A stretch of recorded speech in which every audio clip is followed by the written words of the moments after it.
de mais nada, o que eu vou falar aqui já está na Bíblia há pelo menos 2000 anos. E temos na nossa história grandes pastores, Castor Batista, teólogos que sempre ensinaram isso, e davam aula para anglicanos, metodistas, presbiterianos, realmente escrevendo muita coisa boa. Então não é novidade alguma, a nossa denominação sempre teve grandes estudiosos da Bíblia. E o que nós vamos falar hoje é sobre um desses temas estudados pela nossa denominação, mas ultimamente a gente não ouve muito, ouve mais no âmbito desse seminário. Nós temos algumas ideias que aprendemos do catolicismo, aprendemos que alguns aprendem do kardecismo, aprendem do mundo de colegas, mas afinal, o que acontece com a pessoa após o período da sua morte? O que ocorre na vida espiritual?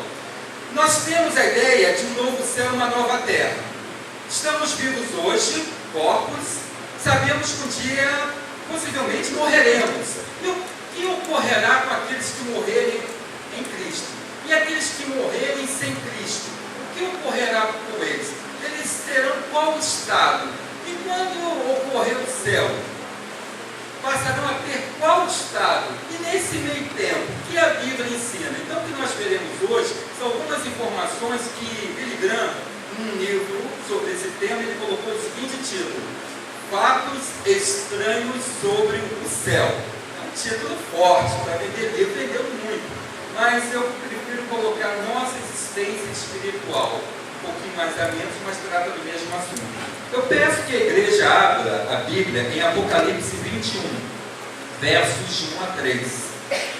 Apocalipse 21 fala de uma visão acerca de uma grande esperança se realizando.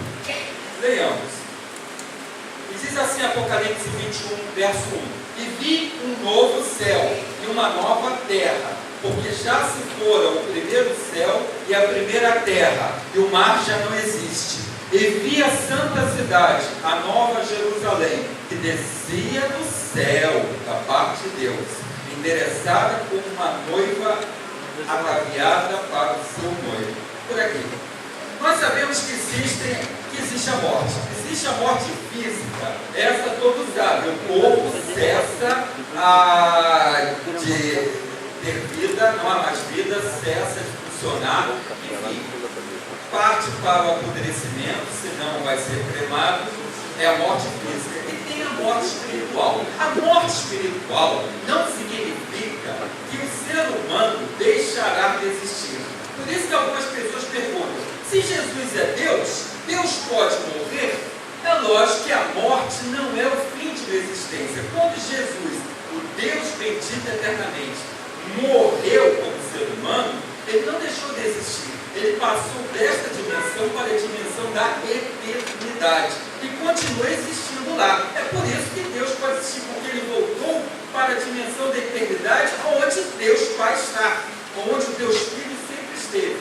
Então não há nenhum problema com a morte. A morte não é uma extinção da criatura, mas a passagem de uma dimensão, a nossa dimensão, para a dimensão da eternidade, que é onde o Deus eterno sempre esteve. Os anjos estão. Agora, a morte espiritual, ela é diferente. Ela não é apenas uma questão dos olhos fecharem e o corpo parar de ter vida. A morte espiritual é chamada pela Bíblia como a segunda morte. A primeira é a física, a espiritual seria a segunda morte. Significa uma punição e separação eterna do ser humano para com Deus. Na morte eterna, na segunda morte, o ser humano não terá mais, durante o resto da eternidade, Deus com ele. Hoje o pecador tem Deus com ele. O pecador, Deus fala com o traficante, Deus fala com o assassino, com o corrupto, com a pessoa em pecado. Deus está continuamente falando. Falou com Bin Laden, Deus falou com Hitler, falou com todos eles. Mas na morte eterna ficarão separados eternamente de Deus. É por isso que é morte, porque Deus é vida. Se a vida não está mais junto à criatura humana, é morte, uma morte lamentosa, consciente, o ser humano continuará existindo consciente da sua separação eterna para com Deus. Para os descrentes, a segunda morte é uma maldição. E não só a segunda morte, a primeira morte, a morte física. Para os descrentes, morrer, a ideia de morrer é uma maldição e eles sofrem. Tem pessoas, quando veem o seu ente no túmulo, elas que não têm a certeza da salvação, querem se jogar no túmulo, querem ir junto. É uma cena lamentável e triste aquele sofrimento, porque tem a certeza que todas as esperanças acabaram ali, para aquela pessoa, e possivelmente para ela própria que ainda está viva. Para os salvos, não. Os salvos em Cristo Jesus não provarão a segunda morte. Poderão provar a primeira morte, a morte física. Por que poderão? Se Jesus vier com alguns vivos, não provarão sequer a morte.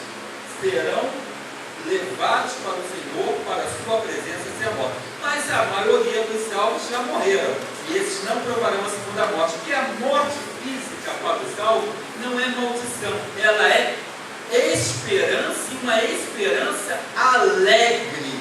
A morte para o que está em Cristo é uma alegria, porque há saudade do ente querido, mas a certeza de que estará com Deus para o resto, para toda eternidade. Eu pediria que a igreja abrisse a Bíblia do livro de Filipenses 1, de 20 a 23. No texto que nós lemos no início, nós vimos o quê? A esperança se concretizando, a nova Jerusalém descendo dos céus, ataviada como noiva. O Senhor Deus descendo na nova Jerusalém, aonde os salvos serão habitar eternamente. Vemos isso no início. Agora vamos ler sobre essa questão da morte em Filipenses 1, de 20 a 23. Diz assim: segundo a minha ardente expectativa, é o apóstolo Paulo falando, segundo aquela expectativa profunda, alegre, que Paulo tinha, esperança de que em nada serei envergonhado.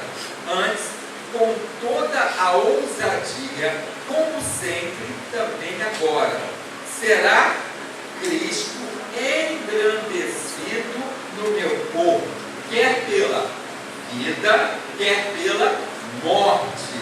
Portanto, para mim o viver é Cristo e o morrer é lucro, a alegria daquele que tem a salvação. Mas ele coloca um entretanto, se o viver na carne traz fruto para o meu trabalho, ele está dizendo, se continuar vivo, estou glorificando o Senhor com a minha vida, com a minha obra. Entretanto, se o viver na carne traz fruto para o meu trabalho, já não sei o que hei de escolher. Se ele prefere viver eternamente com Deus ou está aqui no sofrimento desse mundo, servindo ao Senhor e levando o conhecimento de Deus a outros.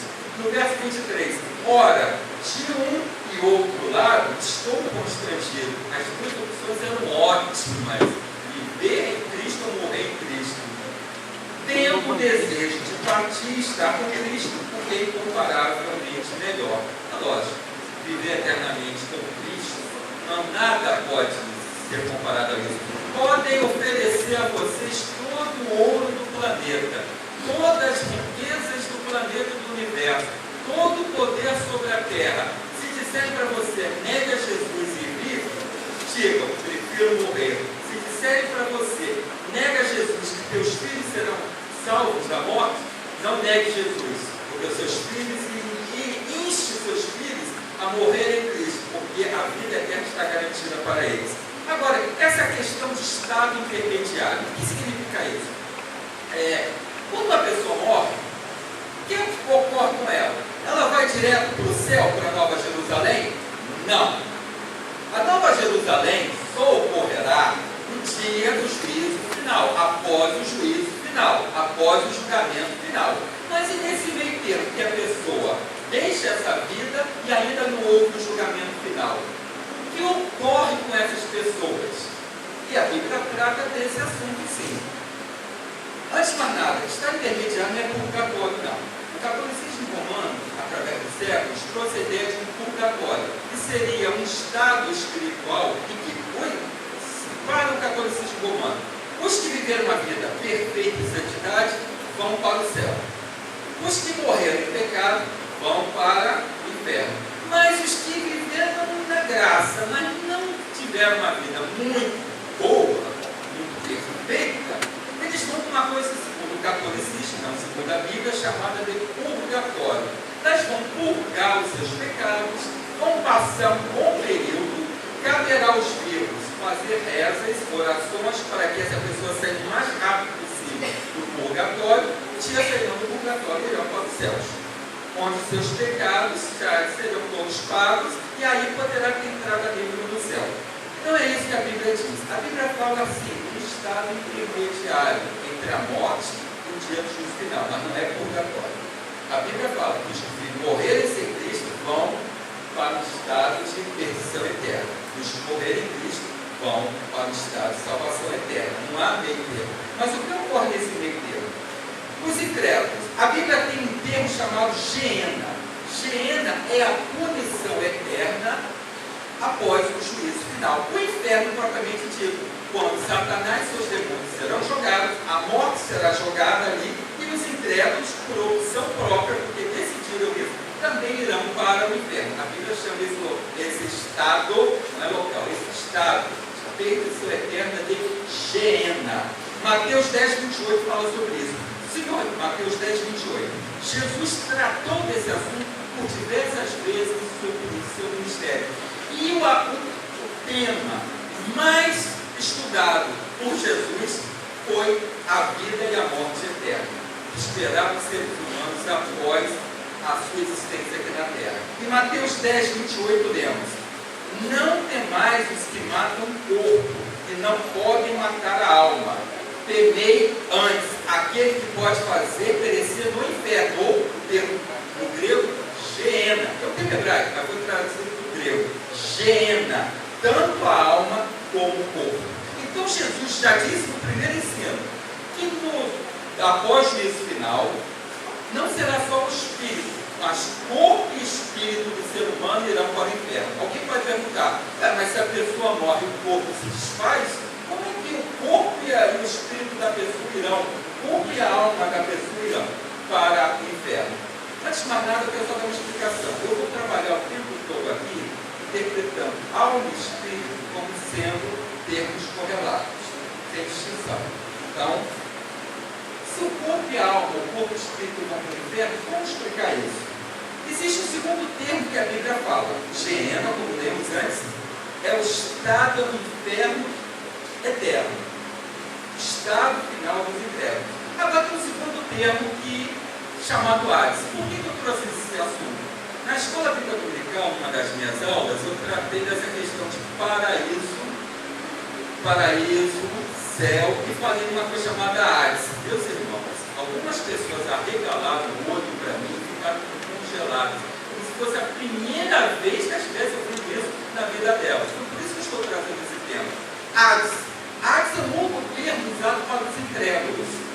É um período entre a morte física do incrédulo e o dia do juízo final. O que a Bíblia ensina sobre o Hades é que, nesse exato momento que estamos aqui vivos, a eternidade, que ainda não houve o juízo final, os incrédulos estão num estado de perdição, não tem mais chance para eles de salvação. A Bíblia chama esse período, esse estado, de Hades, não de Geena. Geena é o estado final, onde o diabo, os demônios, os pecadores, a morte serão jogados.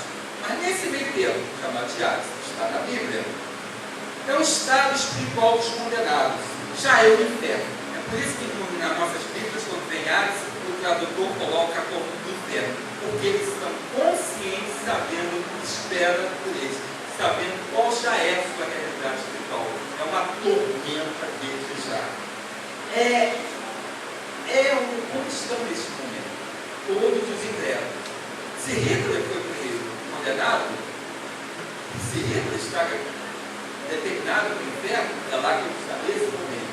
Se Bin Laden foi determinado por Deus para o inferno, porque ele escolheu isso, não porque Deus tenha criado o coração dele do pecador, é lá que ele está nesse momento. E todos os que morreram sem Cristo, e todos que morreram sem uma comunhão com Deus, estão conscientes do seu estado e estão definitivamente separados de Deus.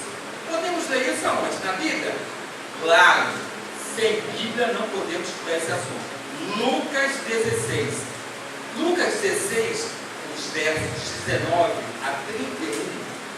Novamente o nosso Senhor trata desse tema e deixa bem claro a diferença entre aqueles que estão vivos no momento, aquele que nesse mesmo momento que o mundo existe, estão na tormenta, e aqueles que estão na presença de Deus, e o mundo correndo paralelamente ainda.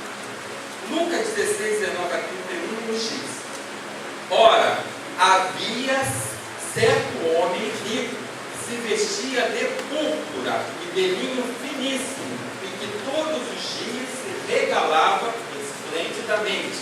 Havia também certo mendigo chamado Lázaro, coberto de chagas, que jazia à porta daquele, um pobre e um rico. Mas não é só porque era um pobre e rico, que um era pecador e o outro era justo, não. Um vivia na presença de Deus, mas, ao contrário que a teologia da prosperidade ensina, não era rico. Lázaro era temente ao Senhor e era pobre. E a Bíblia diz que era o quê? Mendigo. O outro era riquíssimo. Se fosse hoje, teria jatinho, teria um monte de iate, mas não vivia na presença de Deus. Então, ter dinheiro não é sinônimo de entrar na presença de Deus. Verso 20. Havia também certo mendigo chamado Lázaro, coberto de chagas, que jazia à porta daquele, e desejava alimentar-se das migalhas que caíam da mesa do rico, e até os cães vinham lamber-lhe as úlceras. Aconteceu morrer o mendigo e ser levado pelos anjos para o seio de Abraão. Seio de Abraão é um símbolo da presença de Deus. Morreu também o rico e foi sepultado. Só diz isso. Não diz para onde ele foi. Verso 23. No inferno, a palavra original que está aí é Hades, não é Geena, o estado permanente. É esse estado entre a morte e o dia do juízo final. No inferno, ou no Hades, como está no texto original, estando em tormentas. É esse o estado atual dos cristãos em Cristo. Estando em tormentas, levantou os olhos e viu ao longe Abraão e Lázaro no seu seio.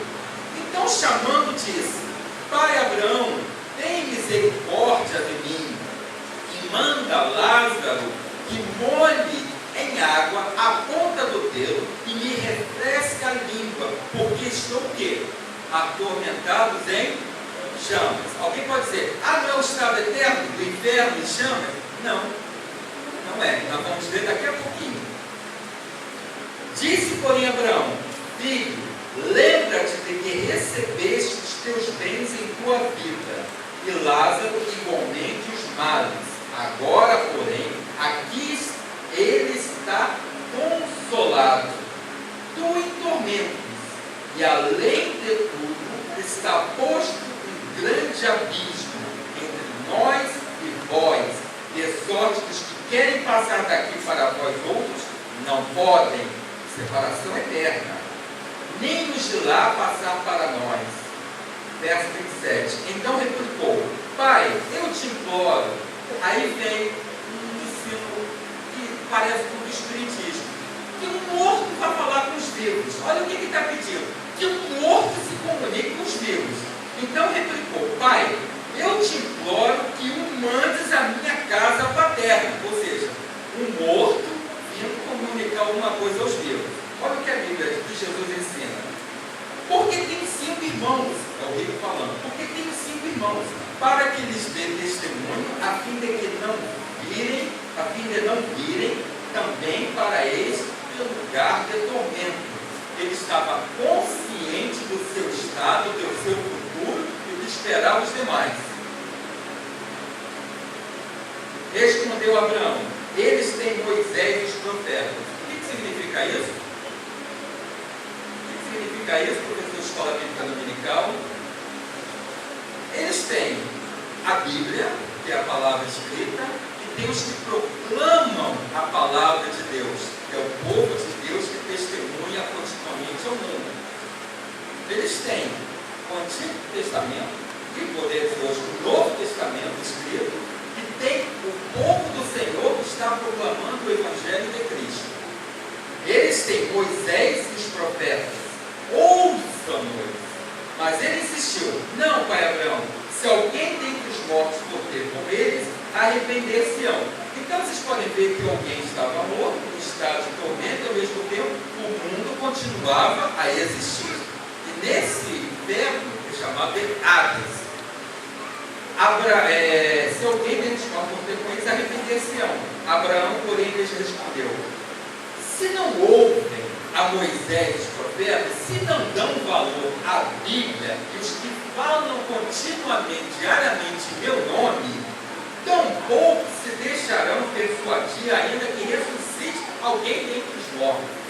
Por que Deus estava deixando claro aqui?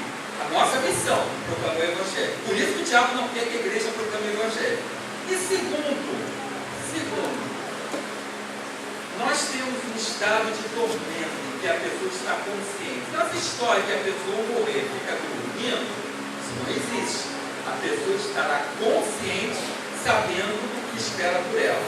Agora, os salvos quando morrem, entre a sua morte e o dia do juízo final, vão estar no estado chamado de Hades?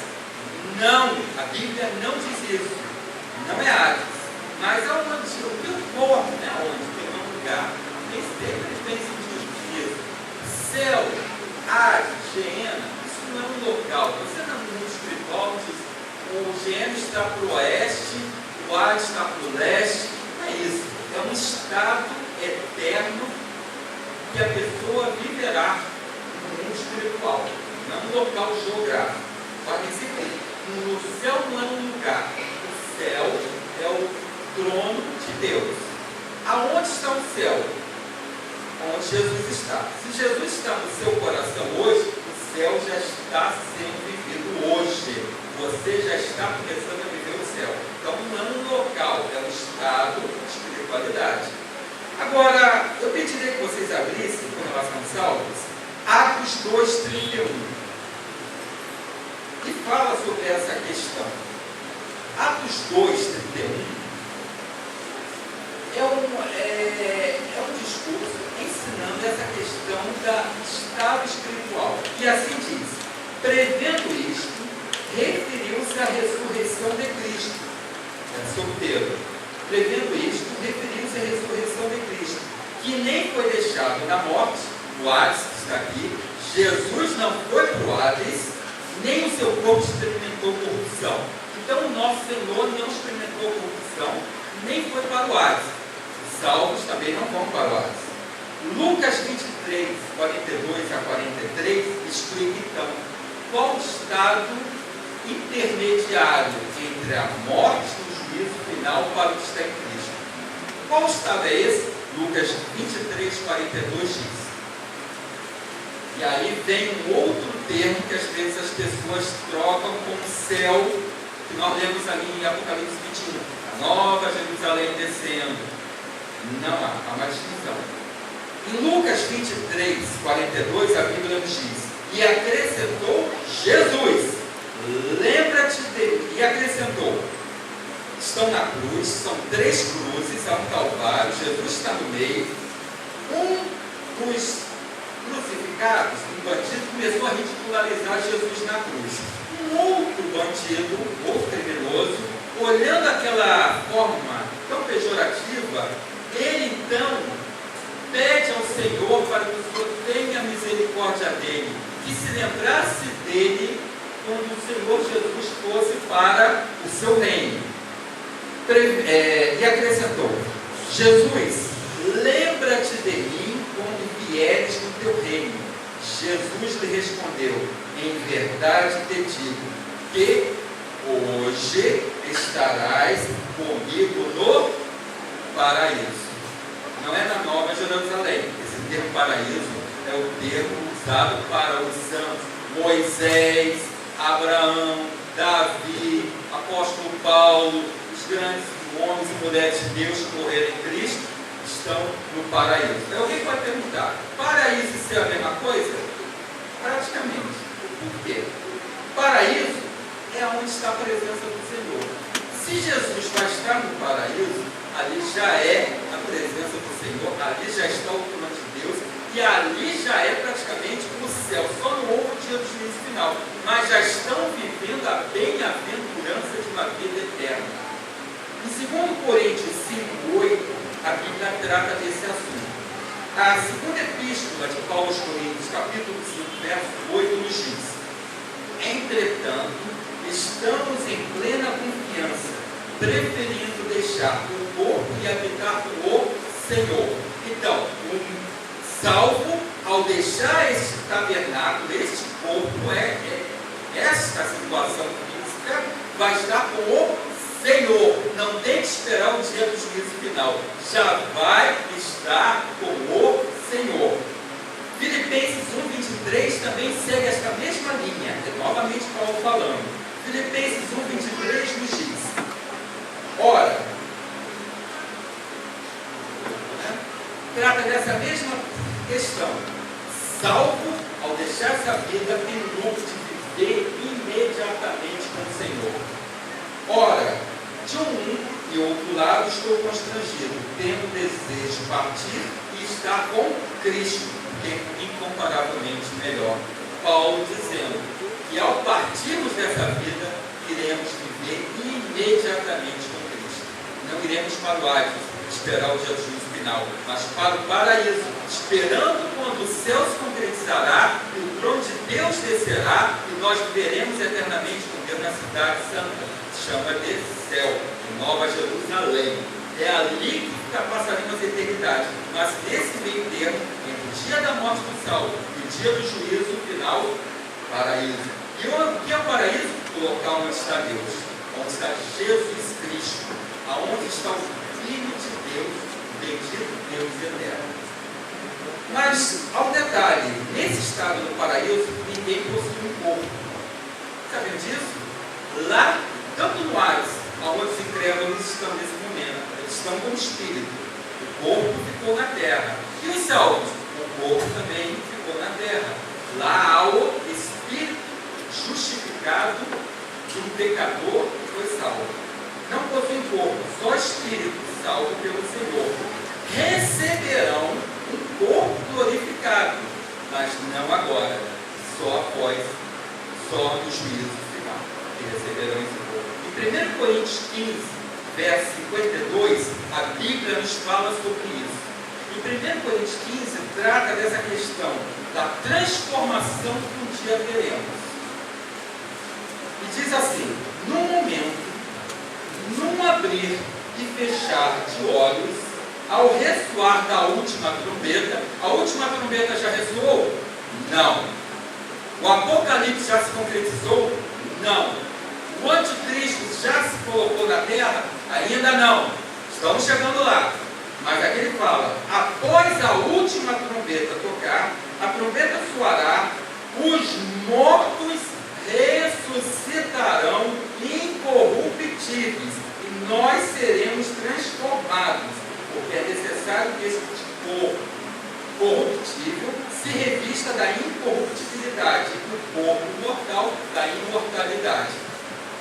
Então, nesse exato momento, salvos em Cristo estão como espírito, não tem ainda um corpo aperfeiçoado, um corpo glorificado. Essa questão do estado intermediário é o período entre a morte do corpo e a ressurreição dos mortos. Ele é um estado incompleto, porque não temos um corpo ainda. Estamos em espírito no paraíso. Os salvos estão em espírito no paraíso. Não estamos no corpo glorificado. 2 Coríntios 5, 2 a 4, trata também desse assunto. Vocês têm um assunto que tem que ser discutido com a Bíblia, porque senão vira o quê?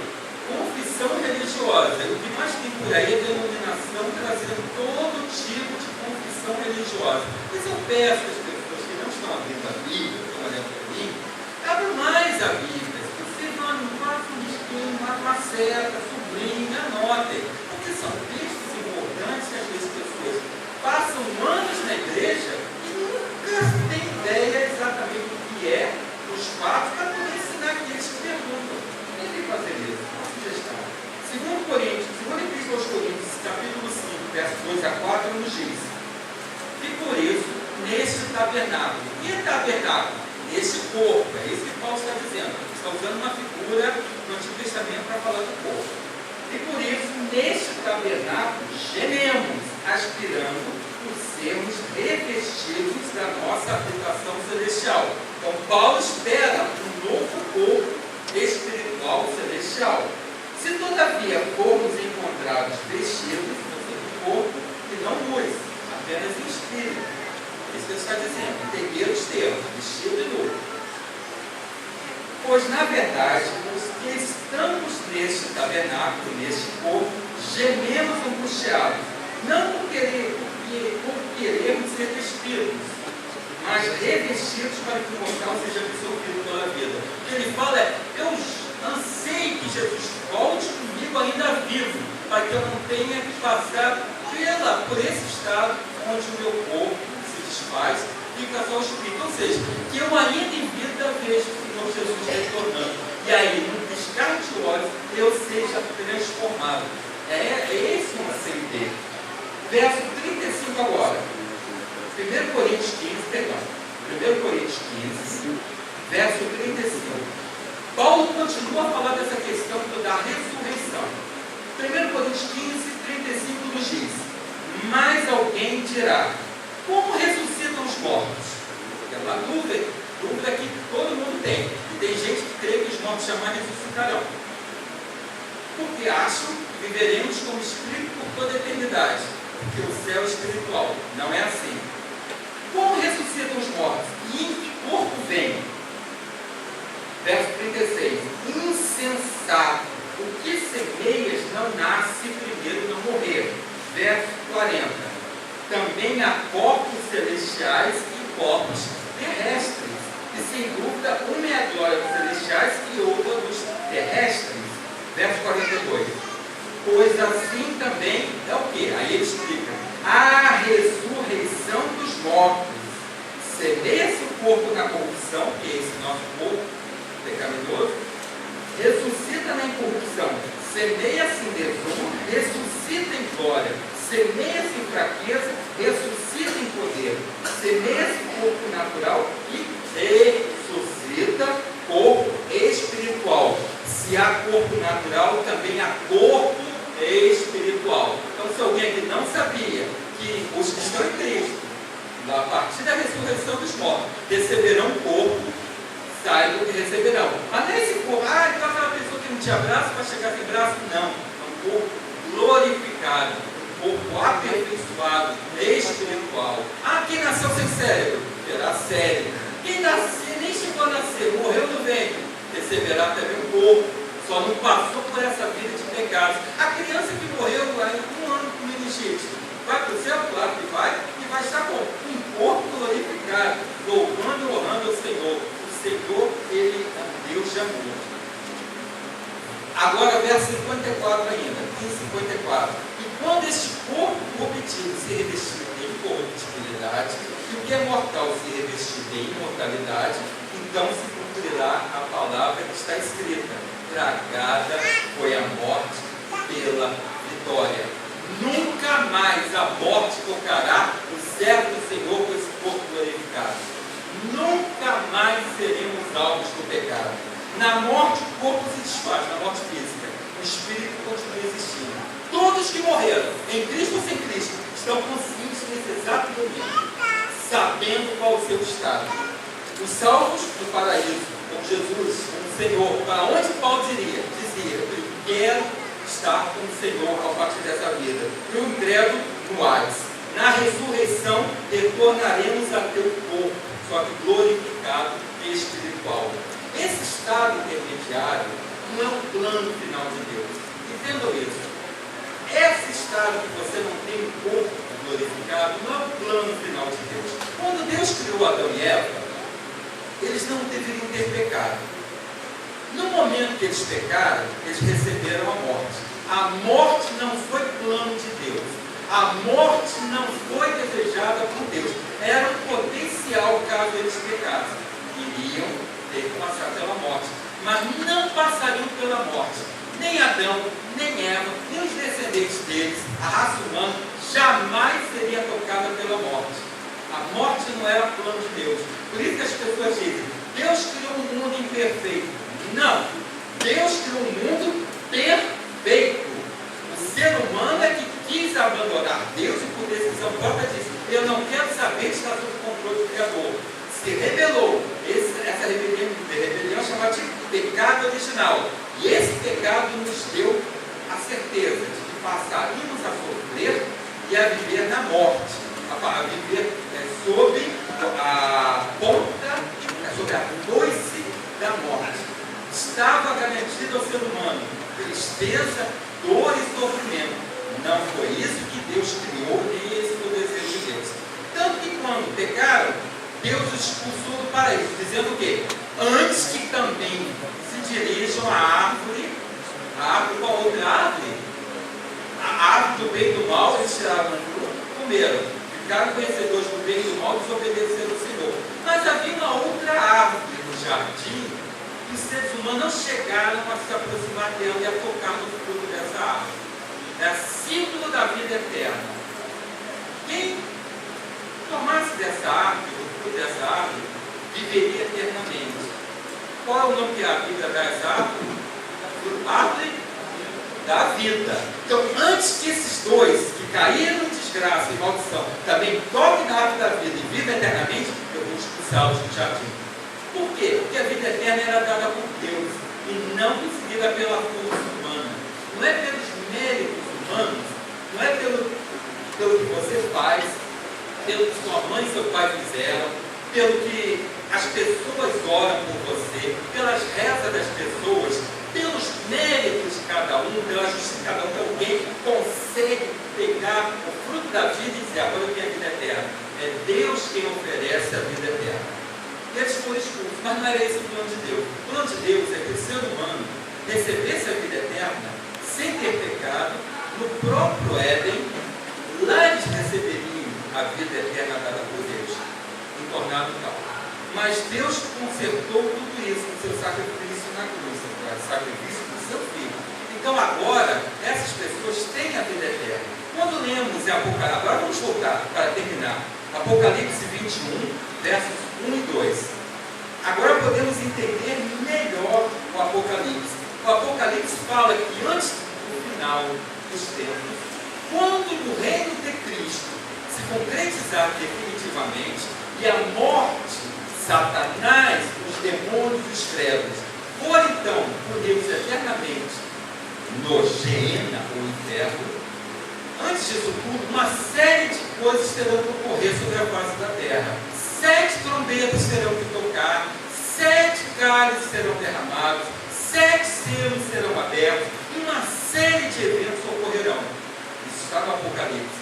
Mas quando tudo ocorrer, e o Senhor então abriu o último selo que lemos, e viram um novo céu e uma nova terra, porque já se foram o primeiro céu e a primeira terra, o mar já não existe. E vi a santa cidade, a nova Jerusalém, que descia do céu da parte de Deus, endereçada como uma noiva ataviada para o seu noivo.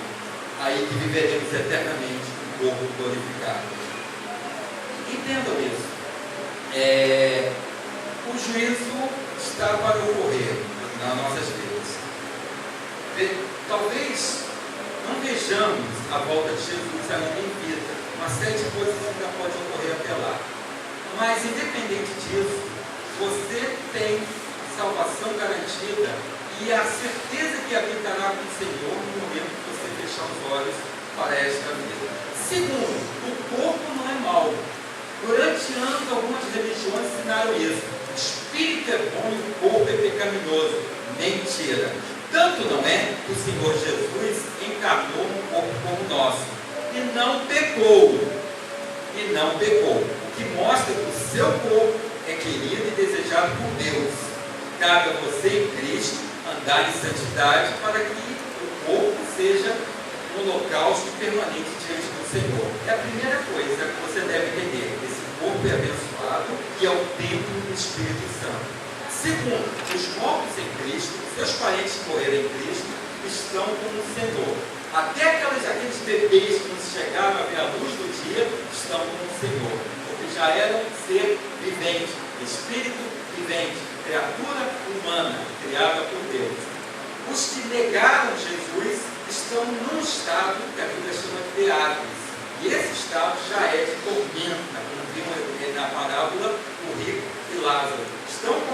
estão adormecidos. E eles estão esperando o dia do juízo. E os que estão em Cristo já estão vivendo no céu, aguardando o juízo, aguardando. E Jesus falou que eles deveriam aguardar. Por quê? Nós deveríamos aguardar. Irei edificar uma cidade. Jesus não chegou lá, já estava tudo pronto. Ele disse que iria edificar uma cidade. É lógico que nós não podemos colocar o nosso tempo comparado com o tempo espiritual. É uma outra questão. Mas Jesus foi edificar para todo o seu povo. E esse lugar é a Nova Jerusalém. Ele está edificando. Se já edificou ou não, eu não posso dizer para vocês, a Bíblia não me diz não. Mas tem certeza absoluta que Hades é um lugar de tormento. Então, quando um professor de escola dominical chegar para vocês e falar em paraíso, entenda, é o estado dos salvos antes, entre a sua morte ao dia do juízo. Hades é o estado dos morreram sem Cristo, é o dia da sua morte e o juízo. Gêena é o período da morte eterna, é o próprio inferno mesmo, para os anjos demoníacos que caíram, para o diabo e para a morte. E o céu vai ser o estado que viveremos eternamente quando o juízo acabar, quando o último selo for aberto, a última trombeta tocar. É ali que nós estaremos vivendo, não mais em espírito, mas em corpo glorificado. São ensinamentos que a Escola Bíblica Dominical traz. Eu creio que parte de vocês já conheciam, os que não conheciam, e possam até passar essas informações para aqueles que estão, na área de perguntas, para aqueles que estão em Cristo. E aqueles que não estão em Cristo, que não têm essa esperança, devem saber que aguarda para eles um ou outro caminho, morte ou vida eterna. Deus abençoe vocês na proclamação e que Moisés e os profetas, ou seja, a Bíblia e vocês, que são os profetas atuais, estejam falando de Jesus para os outros. Deus abençoe a todos.